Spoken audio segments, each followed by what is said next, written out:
श्री गुरुचरित्र अध्याय 6 मराठी भावार्थ. श्री गणेशाय नमः. श्री सरस्वते नमः. श्री गुरुभ्यो नमः. श्री कुलदेवताय नमः. पुलस्य या ब्राह्मणाची पत्नी कैकेयी ही मोठी ईश्वर भक्त होती. ती नित्यनियमाने शिवलिंगाची पूजन करीत असे. त्याशिवाय ती अन्नग्रहण करीत नसे. एके दिवशी पूजेच्या वेळी शिवलिंग काही केल्यास सापडेना. शेवटी आपला व्रतभंग होऊ नये म्हणून तिने मातीचे शिवलिंग तयार केले व ती त्याची पूजा करू लागली. त्यावेळी तिचा पुत्र रावण मातेच्या दर्शनासाठी तेथे आला. आईला नमस्कार करून त्याने मातेला विचारले, तू कोणाची पूजा करतेस व कशासाठी करतेस?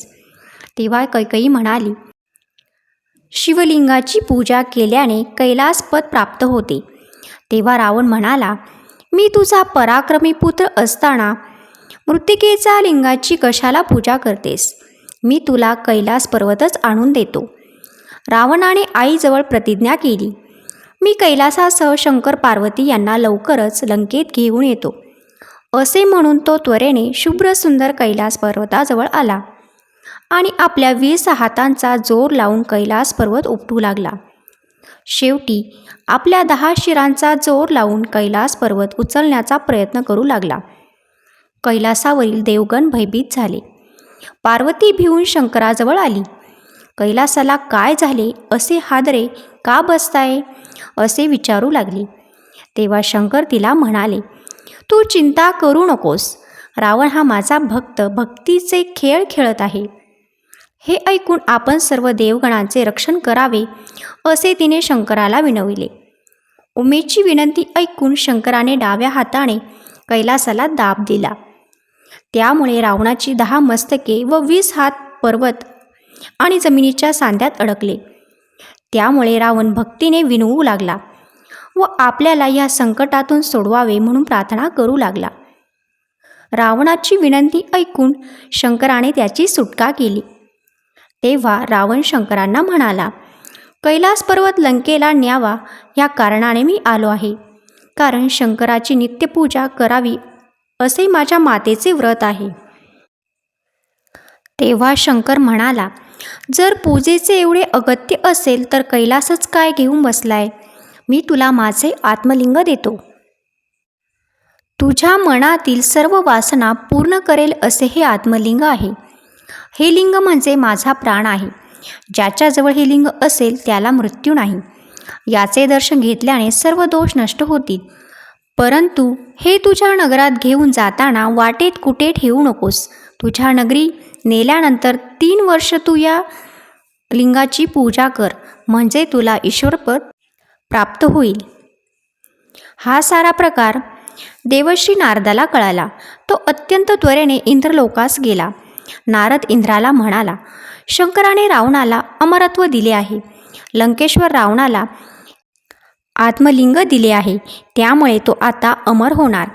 हे ऐकून इंद्र नारदाला म्हणाला, नारदा, आता यावर काय उपाय करायचा तो तू लवकर सुचव. तेव्हा नारदाच्या म्हणण्याप्रमाणे इंद्र नारदासह ब्रह्मदेवाकडे गेले व झाला प्रकार ब्रह्मदेवाला सांगितला. ब्रह्मदेव इंद्राला म्हणाले, आपण लवकर वैकुंठाला जाऊन विष्णूला भेटूया. मग तोच यावर निश्चितपणे काही उपाय सांगू शकेल. तेथे नारायणाची भेट झाली. तो सर्व वृत्तांत ऐकून संतप्त झाला. देवकार्याचा नाश झाला असे म्हणून शंकराला भेटायला कैलासाला गेला आणि शंकराला म्हणाला, आपण हे काय केलेत? रावणासारख्या क्रूर दैत्याला प्राणलिंग देऊन अमरत्व दिलेत. त्यामुळे सर्व देवपणा त्याच्या घरी गेला आणि आता स्वर्ग नक्कीच हस्तगत करील. विष्णूने आपल्या सुदर्शन चक्राने सूर्य झाकून टाकला आणि विष्णू नारदाला म्हणाले, रावणाला स्नान संध्या वेळेवर करण्याची सवय आहे. तेव्हा तू पुढे जाऊन त्याच्याशी बोलत बसून त्याला पुढे जाण्यास विलंब कर. मी गणेशाला विघ्न निर्माण करण्यासाठी पाठवतो. त्याने शंकराला बोलावून सांगितले, रावण नेहमी तुझी उपेक्षा करतो आणि सर्व देव तुला वंदन करतात. त्याने शंकराला फसवून अतिशय महत्त्वाचे मौल्यवान प्राणलिंग नेले आहे. तेव्हा तू बटूचे रूप घेऊन रावणाकडे जा. शंकरांनी त्याला प्राणलिंग जमिनीवर ठेवू नको असे बजावले आहे. वाटेत सूर्यास्त होईल तेव्हा रावणाला सायं संध्या करण्यासाठी ते प्राणलिंग कोणाकडे तरी द्यावे लागेल. तेव्हा तू बालकाच्या रूपाने त्याच्याजवळ जाऊन ते आत्मलिंग सांभाळण्यासाठी घे. रावण विश्वासाने ते तुझ्याकडे देईल. ते तू भूमीवर ठेव. गणेश बटूच्या वेशात तिथे आला. एका बाजूस समिधा तोडीत असल्याचे भासून त्याने रावणाचे लक्ष आपल्याकडे वेधून घेतले. रावणाला पाहून गणेश घाबरला व तेथून पळून जाऊ लागला. तेव्हा रावणाने त्याला अभय दिले. रावण त्याच्याजवळ गेला. त्याला विश्वासात घेऊन आपली संध्या होईपर्यंत लिंग हातात धरून ठेवण्यास सांगितले. गणेशाने त्याची विनंती मान्य केली. परंतु मी लहान आहे तेव्हा मला हे लिंग हातात घेऊन जास्त वेळ उभे राहता येणार नाही. माझे हात दुखायला लागतील तेव्हा मी तुला 3 वेळा हाक मारीन. तरी तू आला नाहीस तर आत्मलिंग हातातून खाली ठेवीन असे गणेश त्यांना म्हणाले. रावण अर्घ्य देत असताना गणेशाने रावणास हाक मारण्यास सुरुवात केली. परंतु रावण ध्यान करीत होता त्यामुळे तो 3 हाका झाल्या तरी आला नाही. शेवटी गणेशाने सर्व देवांना साक्षी ठेवून हातातील लिंग जमिनीवर ठेवले. हे समजताच रावणाने गणेशास मारायला सुरुवात केली. मी माझ्या वडिलांना सांगतो असे सांगून गणेश तेथून निघून गेला.